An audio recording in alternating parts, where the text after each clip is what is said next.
When Officer Jake happened across a suspicious person fumbling with a box on someone's doorstep while on patrol through the peaceful suburban neighborhoods, he was ecstatic. To ensure you don't miss any new articles, please press the notification bell and subscribe if you haven't already. At first, Officer Jake assumed it was the resident of this house, as he had seen someone acting strangely on the porch of one of the homes on the block. But it quickly became evident that was not the case.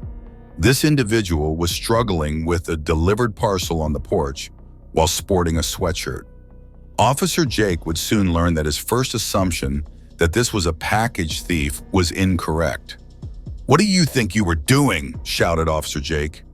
The robber instantly raised his hands in the air after freezing. The fact that the robber hadn't attempted to flee shocked Officer Jake a little, but everything will make sense in due time. "Swivel around and hold your hands in front of me." "How come this is happening?" he asked the man. The thief stumbled. "This is not what it looks like.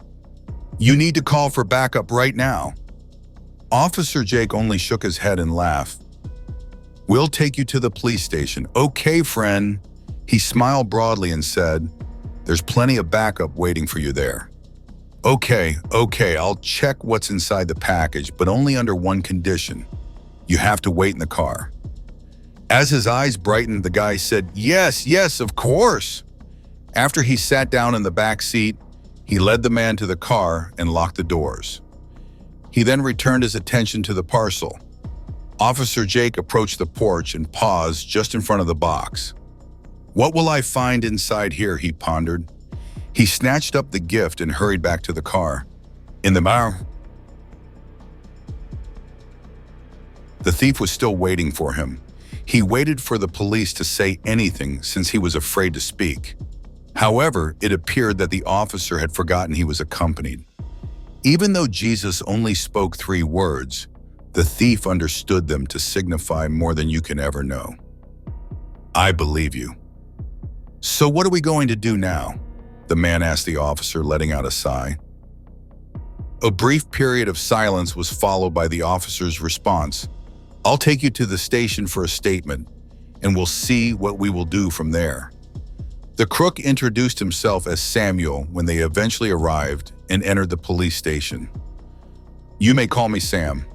"All right, Sam, let's take you into an interrogation room," stated Officer Jake, nodding. "I'll begin with the obvious, Sam. How did you find out what was in this package?" he inquired. "To be honest, I didn't. Before I opened it, I had a suspicion, but I wasn't positive. I had to verify first because of this." Sam sounded certain and did not feel the need to justify himself. "I needed to look inside to see for myself, and as it turns out, I was right." Sam started to say, "I had a hunch," but Daniel interrupted him before he could say anything more. Daniel rubbed his temple and leaned back. "A hunch, really?" His keen, inquisitive eyes scanned Sam for any indication of dishonesty. "You expect me to believe that?" Daniel spoke with a mixture of disbelief and annoyance. Sam took a trembling breath, thankful for the chance, and readied himself to tell everything. "That day, I was just delivering groceries," Sam said. He went into great detail about what had happened before he found the package. Every event in recollection was recounted in an attempt to portray his innocence. He said, "I just felt something was off," his eyes beseeching Jake to believe him. Jake sat still, taking in all that was said. Looking thoughtfully, he balanced what he knew with Sam's tale. Sam waited for this cop, who had been so silent up until now, to realize the truth. Jake got up and walked out of the room without saying anything. The oxygen was squeezed out of his lungs by the weight of what may be a bleak future. Never before had the fear of the unknown felt so genuine. The stifling hush was broken as the door cracked open. Daniel and Jake entered with expressionless, grim expressions. Sam's palms were sweating and his pulse was pounding as he attempted to read the policemen's faces. Jake nodded, his respectful tone taking the place of his previous quiet. "Sam, your tale didn't change. Your genuineness has been evident, and the initial mistrust started to fade as a bridge of trust grew. Sam had a surge of warmth and the fulfillment that comes from being taken seriously. Daniel gave clues as they conversed. This case, it's bigger than we thought, and we could use someone with your perspective. Sam's brows went up as he realized that his adventure with the cops and this enigmatic gift was far from ended. The room's dynamics had changed significantly. What had begun as an interrogation had evolved into an ally discussion. Once a suspect, Sam now sat with the police, planning and generating ideas. Jake's gaze was fixed on Sam as he leaned forward. Given the circumstances, we believe you can help us catch the real culprits. It was more than he could have ever dreamed to join the police. Now that their goals were in line, a new chapter had begun, and the three were working together to find the truth and apprehend the true offenders. Sam inhaled deeply before describing the strange people and things he had seen in town.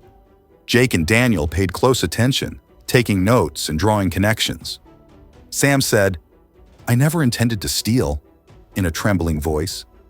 "It was just something seemed off about that delivery man." By connecting episodes and hints, he explained how his curiosity had prompted him to accept the gift and the deep shock he felt upon discovering its illegal contents. Sam drew an unsettling image of a criminal organization that was well organized and functioning right in front of everyone. They realized they were onto something considerably more dangerous and significant than a stolen parcel. "That name, Ravensclaw, does it mean anything to you?" Hesitantly, Sam questioned. The two cops looked at each other. They had heard the name in whispers, and it was a crucial component of their inquiry. The hazy picture they had was finally becoming clear with Sam's information. To Sam's surprise, Jake acknowledged, "You're not the only one who's seen these signs." The officer provided more details on a number of reports pertaining to missing people, strange activity, and unidentified cars. Now that the plan was in motion, Jake, Daniel, and Sam hid their presence by settling into unmarked automobiles. Only the weak glow of lamps broke up the blackness on the barely illuminated roadway. They positioned themselves for the best view, making sure they wouldn't be noticed, after Sam indicated an often utilized drop spot. Each minute of the night dragged on longer than the one before it. Abruptly, a figure's outline emerged, donning the unique sweatshirt Sam had previously indicated. Approaching the home methodically, the person looked around before setting a parcel on the porch. Daniel and Jake hurried forward, convergent on the drop location, as Sam reported their movements before the person vanished. They quickly verified the gloomy contents of the package after seizing it. The ring's reign of terror came to an end when daylight dawned and the cells were crowded with members. The weeks that followed were a haze of testimony, court appearances, and the administration of justice. The law was fully applied to the offenders, and several of them received significant terms. Sam, who had previously just watched, had now become a key player in enforcing justice and turning the tide against the offenders. Talk of the unexpected hero at the heart of the city was rife as news sources took up the tale of the major drug raid. Residents expressed their sincere gratitude for Sam, saying they were safer now that a significant narcotics network had been busted. What started off as a straightforward act of inquiry has evolved into a heroic adventure filled with gratitude for the community. The police chief especially acknowledged Sam's vital involvement during a press conference. "Our city owes a debt of gratitude to a brave civilian," he said, gesturing towards Sam. With a smile that was more radiant than the glare of the cameras recording the occasion, Sam accepted an honorary plaque. After the celebration ended, Sam, deep in contemplation, looked at the station's logo with a renewed appreciation for the police and a thirst for fairness. He considered pursuing a job with people he had grown to respect. The prospect hung in the air, and the temptation to be on the right side of the law was irresistible.